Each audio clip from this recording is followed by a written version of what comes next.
Tampok ngayong Sabado sa magpakailanman ang buhay ng tinaguriang catwalk king na si Sinon Loresca. Sa likod daw ng dalang positive vibes ni Rogelia, abay marami rin siyang pinagdaanan sa kanyang buhay. Ang Starbite sa Pidilar, Santiago.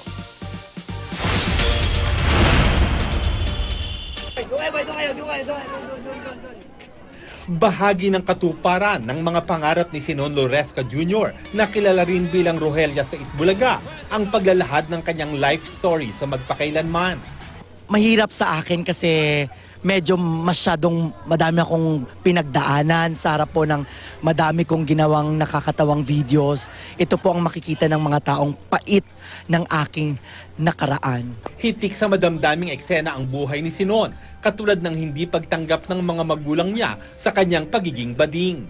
Humarap din sila sa pagsubok noon ng kanyang ate habang nasa London. Ito po yung moment na nagkasakit po ang aking nakakatandang kapatid na babae. Ayoko po ikwento sa inyong full details dahil papanoorin nyo ito at iiyak kayo dito.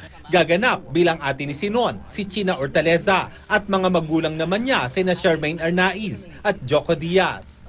Kumusta kaya ang pakikipagtrabaho ni Sinon sa established ng mga artista? May kaba ako pero lagi ko pong iniisip na tanggalin ko ang kaba, kundi mag-enjoy ako kasi sabi man nga nila batikan mang artista or baguhan man sa industriya, ang mahalaga may matututunan kang aral dito.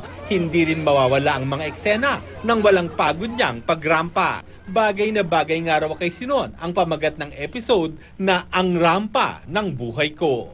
Lars Santiago, GMA News.